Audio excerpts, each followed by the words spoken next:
We're just coming live there from the Eastern Cape government holding an official memorial service in honor of the late struggle icon Mama Winnie Mandela. President Cyril Ramaphosa is addressing us very soon, as we can see him walking into the premises right now, and he will be making his way to the podium to give an address to the crowds there.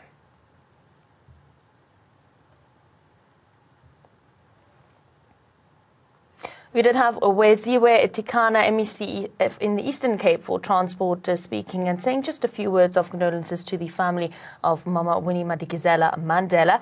Also, Senzeni Zokwana, the Minister of Forestry and Fisheries, also addressing the people there attending the funeral today.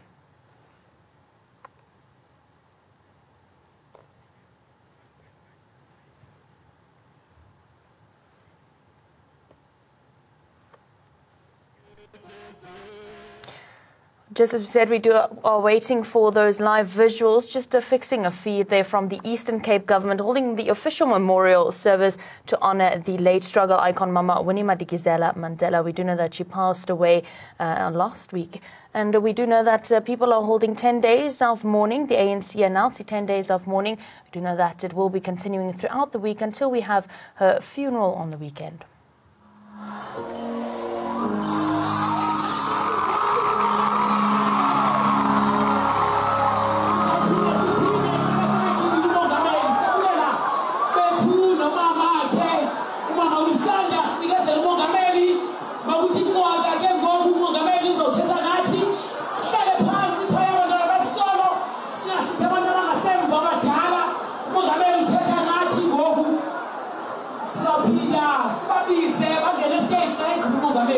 Over to you, my Honorable Excellency,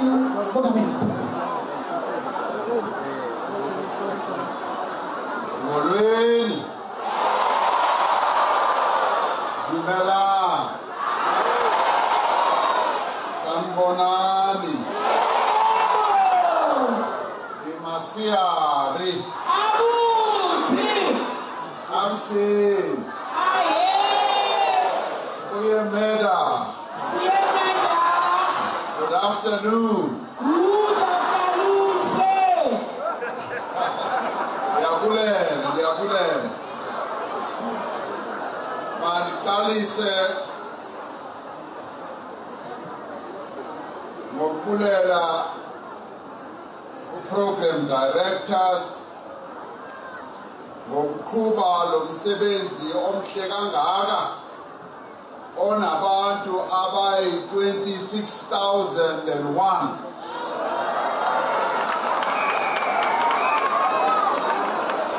No one being. Ndiyavuya ukuba lapha ndibulise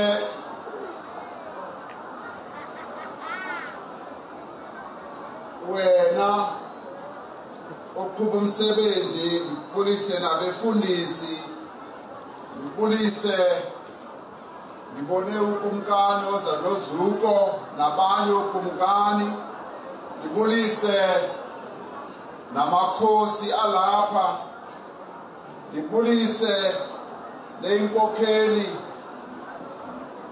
ze-political parties ezilapha, ANC, UDM, Democratic Alliance, EFF, AIC, ICOPE, mhlambe nabanye abangekho apha. Ngibulise lo masipala umayors abalapha phakathi kwethu, neenkokheli zonke ezikhona lapha ezamanye amaqembu abafana noSanko, oKhosatu, o-SACP abangekho eParliament. Ngibulise nani nonke comrades and friends and fellow South Africans. This is a memorial, a very special memorial that has been organized by the provincial government of the Eastern Cape, Sibulele, who acting premier, acting premier Kasa, who premier is traveling elsewhere, and all the MECs, Sibulele, for organizing this wonderful memorial here in the Eastern Cape. Nyani, this is a very special occasion. It is a special occasion to celebrate impilo ika Winnie Mandela. Just over a week ago, our country was shattered by the devastating news of the passing away of our beloved mother, Winnie, whom we unmistakably and befittingly call the mother of our nation. Symbolic of her own special place in our struggle for freedom, justice and equality, Winnie took her last breath right at the beginning of the month of April, a month of massive historical significance in the political life of our country.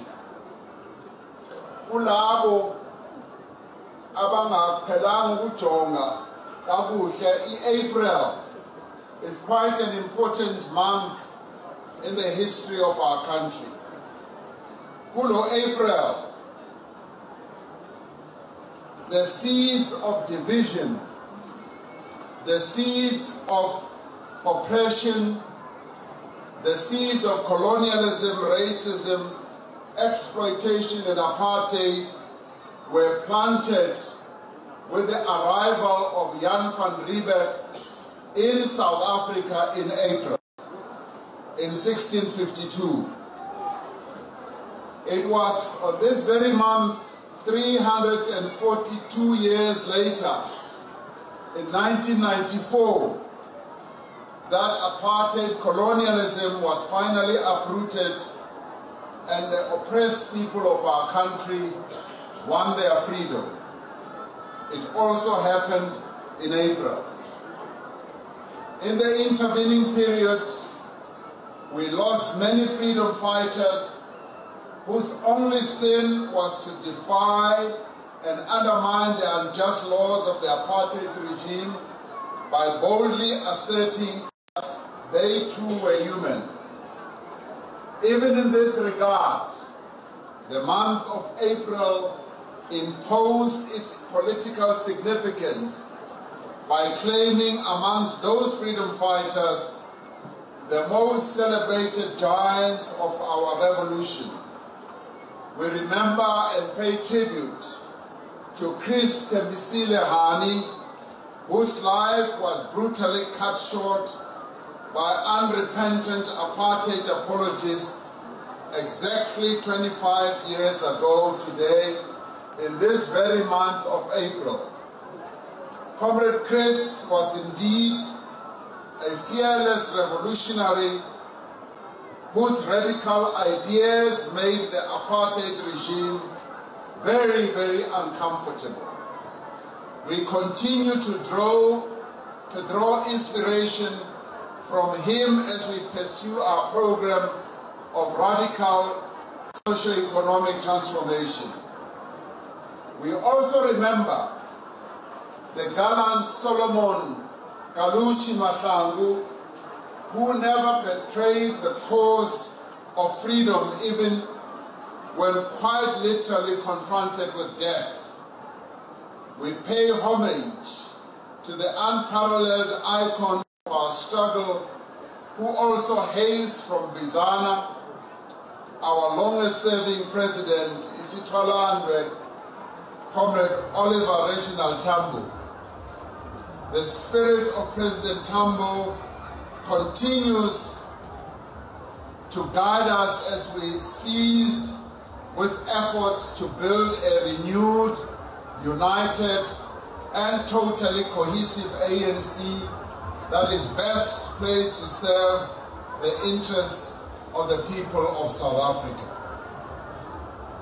In recognition of the role Mama Winnie played in building the ANC and our nation, we have gathered here to make an unequivocal statement that whilst we mourn Mama Winnie for her passing away, we are also here to celebrate her life, because it was a life that was well lived and selflessly dedicated to the improvement of the condition of others. There are a lot of memorial services taking place throughout the length and the breadth of our country, and there are many people, many South Africans, both within the ANC, outside of the ANC, who are paying tribute to Mama Winnie Nomzamo Madikizela Mandela.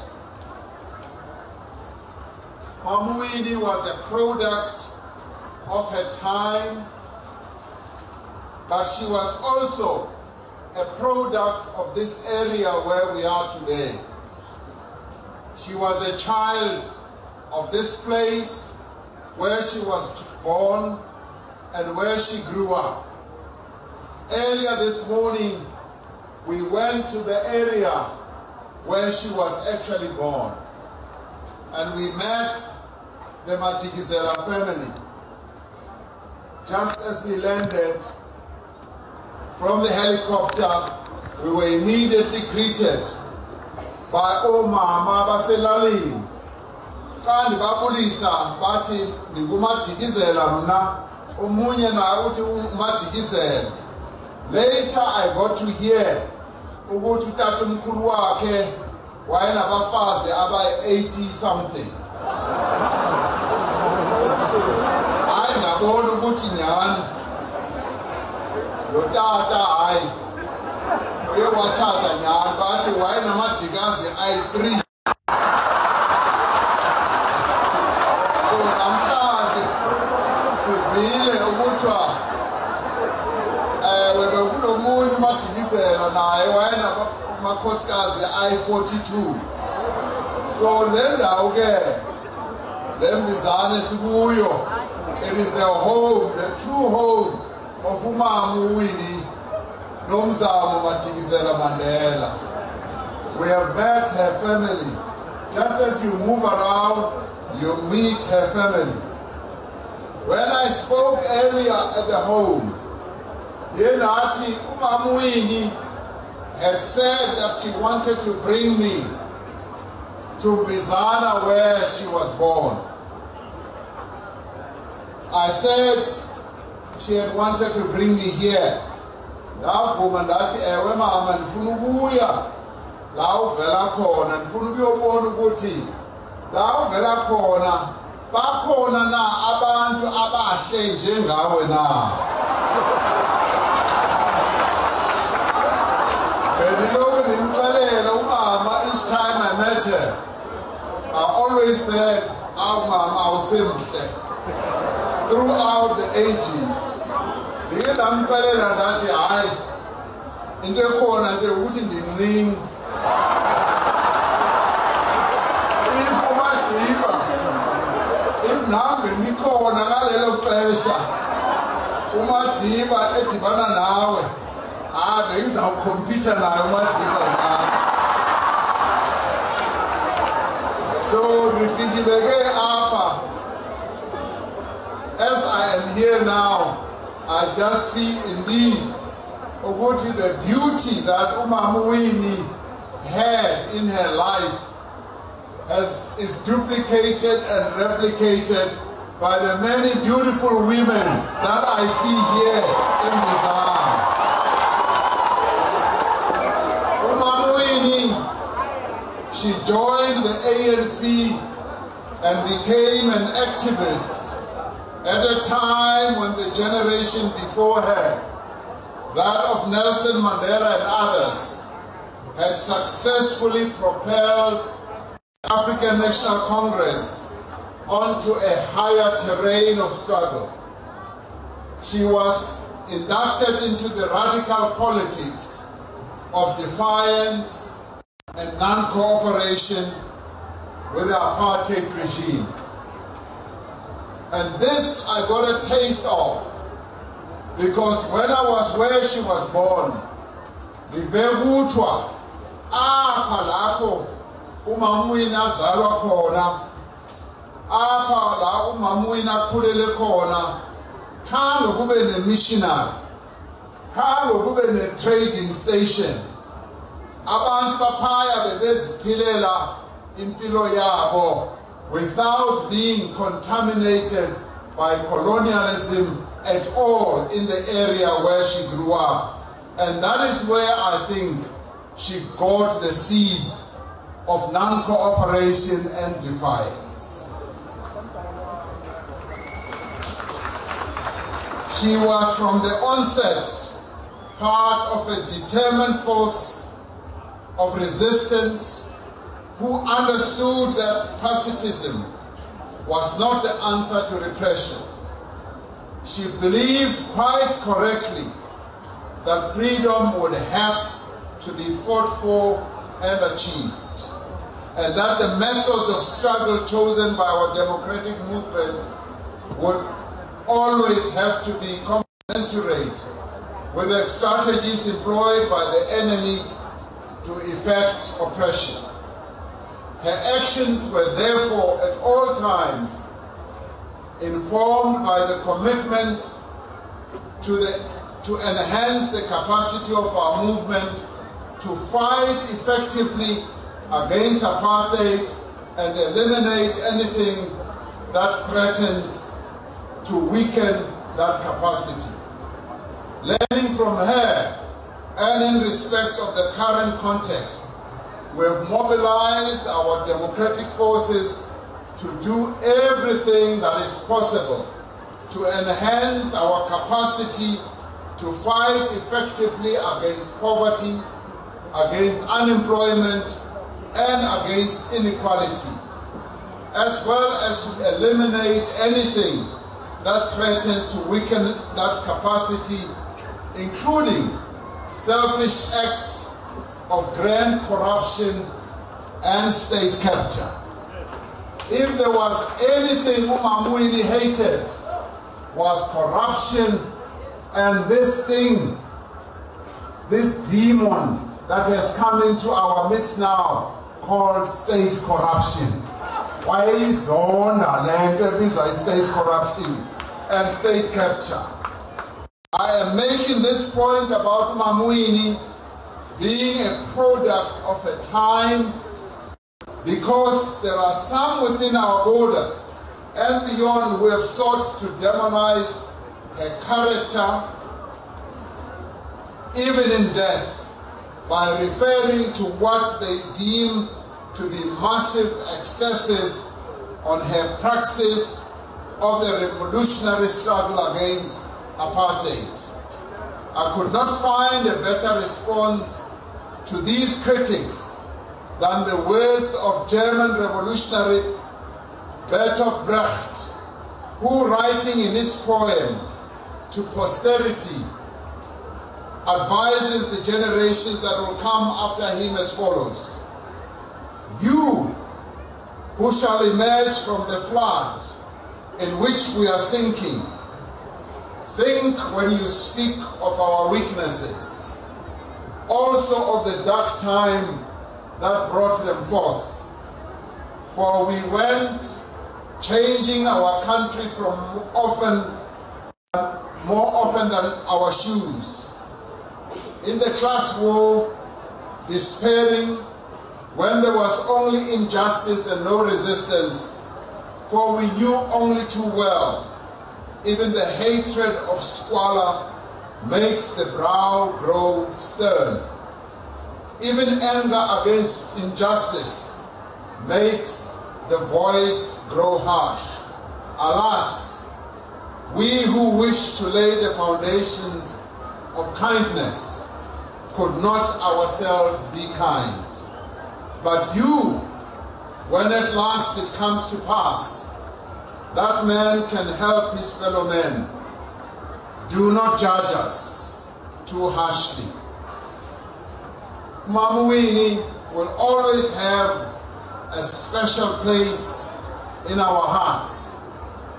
She has made an indelible mark in the life of our nation.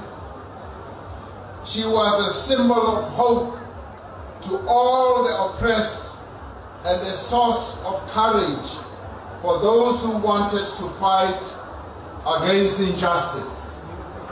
Go around our country and ask those who were around in 1976. Go around our country and ask those who were around in the 70s, in the 80s, to find out the strength and the courage Iga Mamuin. Go around and find out from those who suffered under the brute force of apartheid.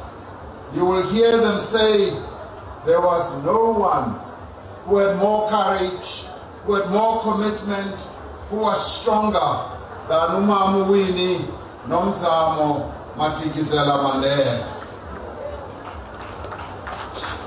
She was there on the home front with different generations of youth who kept the flames of freedom burning when the apartheid regime thought it forced the liberation movement into a state of lull.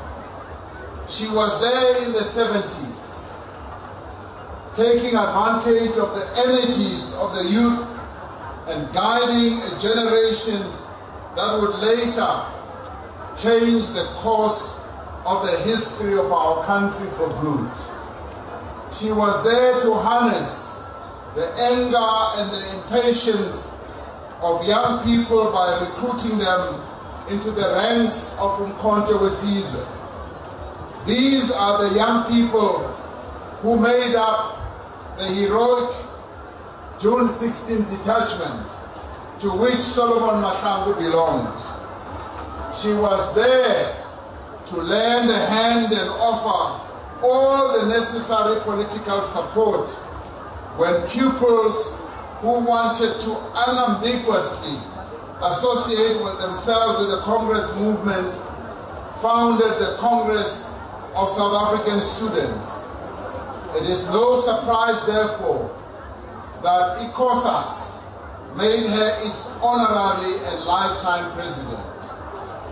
In the 80s, Umamu Winnie continued to work with young people on the ground to up the ante against the increasingly murderous apartheid regime. She played a significant role in ensuring that young people of our country do respond positively when the call was made by President O.R. Tambo to make South Africa ungovernable and apartheid unworkable. She continued to inspire many of the actions of the death-defying young lions of Oliver Tambo, which accelerated the fall of the apartheid regime. Umamu Winnie was there to inspire the student movement in our country that was led by SASCO and its predecessor SANSCO, and Azaso to play a bigger role in opposing apartheid. Her role in the processes to dissolve, cycle, and relaunch the ANC Youth League in 1990 cannot be overemphasized.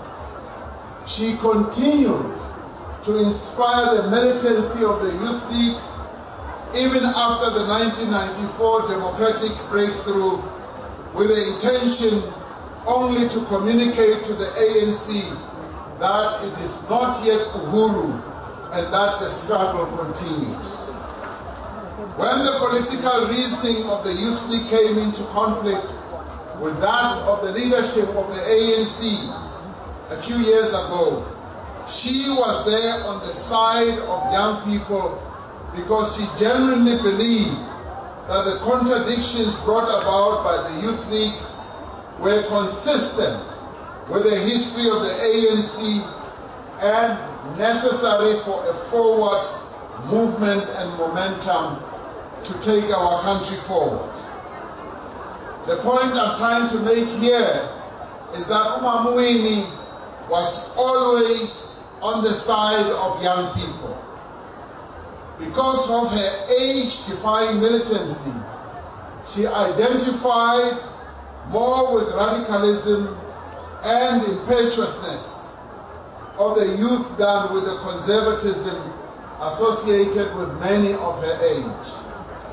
It was this relationship she had with young people in the struggle that correctly earned her the title of Mother of the Nation, which she earned in the trenches of the struggle. And it was not a title that was given to her in some boardroom or in some meeting. Winnie endured a lot of pain that was visited upon her for nothing other than fighting and opposing the apartheid.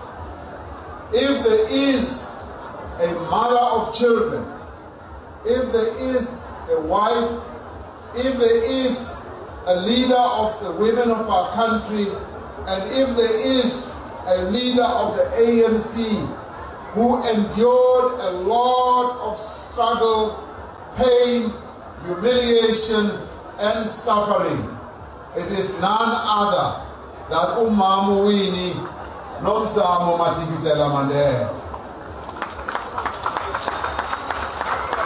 The apartheid regime sought to break her spirit. They sought to destroy her by constantly harassing her family, subjecting her to the worst forms of torture, detaining her without trial, putting her in solitary confinement, banishing her to a place that is far away from her home, and imposing on her a long-distance relationship with her husband and her children. But consistent with the character of the generation of defiant and resilient men and women from which she came, Winnie's spirit was never broken. Winnie never gave up. Winnie never betrayed the struggle. Winnie never sold out. Winnie never betrayed her people. Winnie emerged out of every situation meant to break her, even stronger and more powerful, more courageous, and much more determined. That was Winnie Mandela.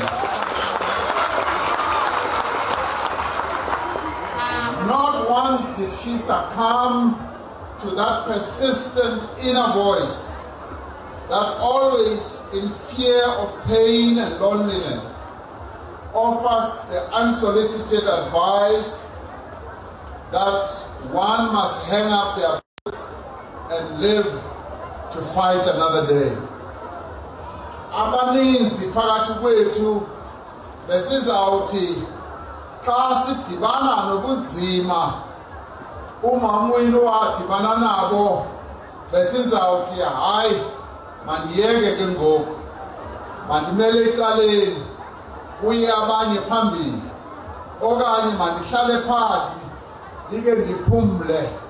uMamwini never gave up, and she never rested for one single moment because she was constantly busy being the true mother of the nation. She instead stubbornly chose the path that put her firmly on collision course with the apartheid regime, daring them to do their worst, proclaiming the fear of nothing, determined to die with her boots on and asserting on every available platform that her people must not lose hope because the cause of freedom shall always surely triumph. Winnie was also a symbol of women's emancipation. Throughout her life as a political activist, she did not conform to the politics of respectability and sexist gender roles. She did not see women as being inferior to men by any measure at all. She inspired many women to fight against patriarchal relations of power, even within her own movement, the African National Congress. The resolution of the ANC at the Polokwane Conference to have equal representation of both men and women in all leadership structures, popularly known as the 50-50 policy, came as a result of women's struggles over many years. Winnie played no small part in this struggle, especially in her role as the president of the Women's League at the time. She was a true Mbogoto. If there ever was in Mbogoto, it was clearly represented in the personality and the life of Winnie. She was a Mbogoto who did everything in her power to advance as well as to defend the cause of women, not only in the African National Congress, but in the whole country as a whole. In her honor, we call upon especially young women to take up the baton and organize themselves in order to confront all the social ills that continue to oppress them on the basis of their gender.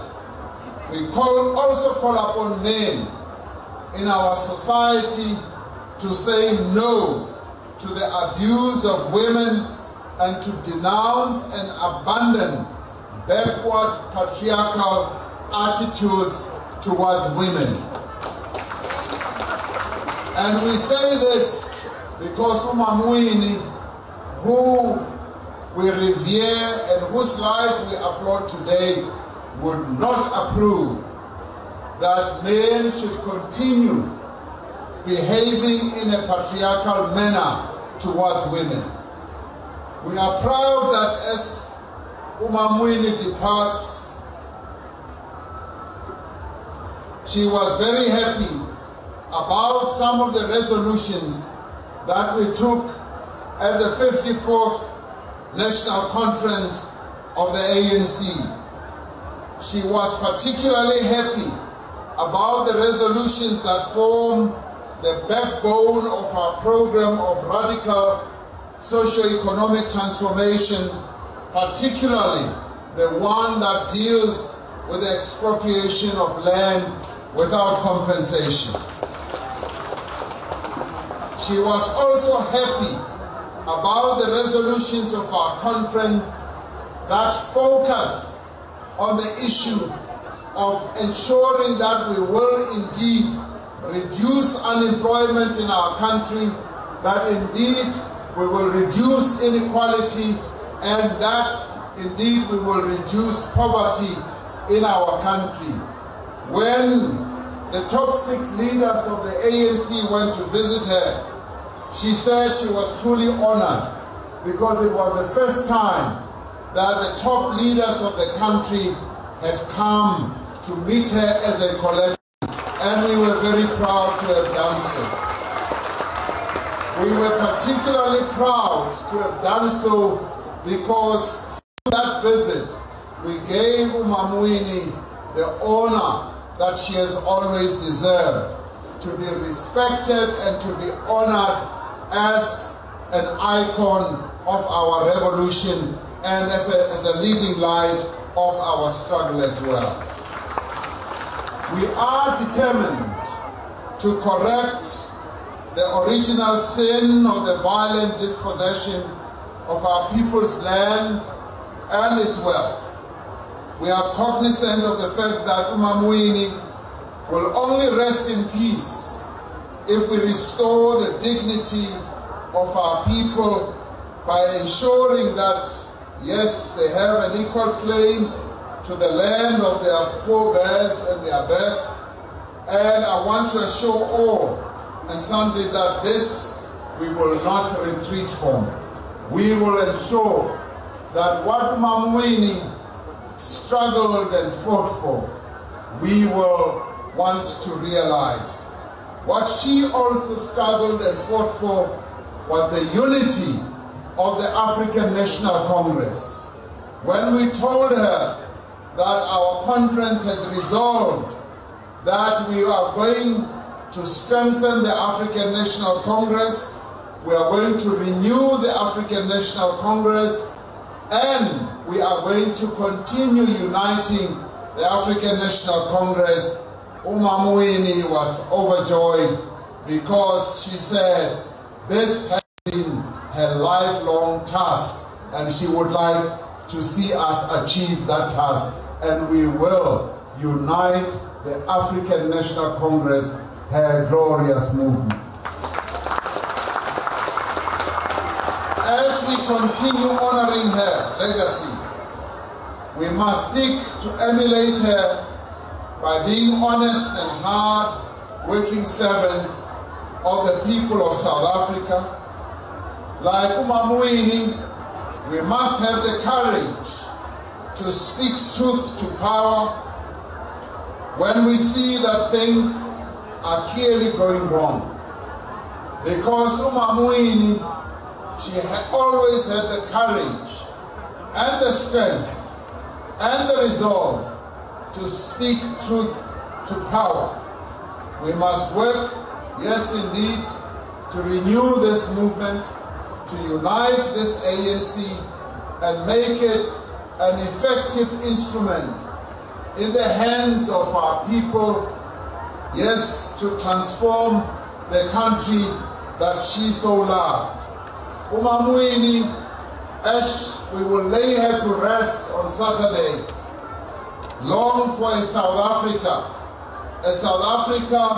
that will have rid itself of all the ills that have dogged our country. As the first black social worker in our country, she longs to see a South Africa that had rid itself of poverty. The people that she served, she wanted to see them lead a happy and prosperous life. She wanted to see the children of this country being properly educated. Yes, that's what Winnie wanted to see. And those of us who now remain, we have a huge task both here in this region, both here in this province, and yes, throughout the length and the breadth of our country, to fulfill the dreams that Winnie Mandela had. The lesson that she leaves us with is that we should be men and women of great courage like she had. We should be men and women of great commitment like she had. We should be men and women who are determined to serve the interests of our people and no other interests. Because as Winnie served our people, she did not serve her own family. She did not serve any other interest. All she ever knew, Winnie Mandela, She only knew to serve the people of South Africa, and that is what she was committed to. So I end, therefore, by saying, as we celebrate her life today, it should not just be an act of putting her body into that coffin and into the ground. It should be an act where her spirit, where her courage, and where her determination will regenerate itself in our hearts and in our minds, so that Sisonke, as the people of this country, we should continue serving the people of our country. If we ever wanted to know anyone in the length and the breadth of this country who responded positively to the call of Tumamina, it was Umama Winnie Mandela. She always said Tumamina, and she always went. Let us be like her, city, yes, Tumatina. We will go and finish the work that she started. We will go and finish the work that she was doing. And Masambenike, siyogqibezela umsebenzi owawenza uMamwini, ngoba usasemninzi lo msebenzi. Masithunywe namhlanje xa siyombeka, uyasicela sisonke uthi ngiyalithuma ke, hambani niyogqibezela umsebenzi wami. Ndiyabulela.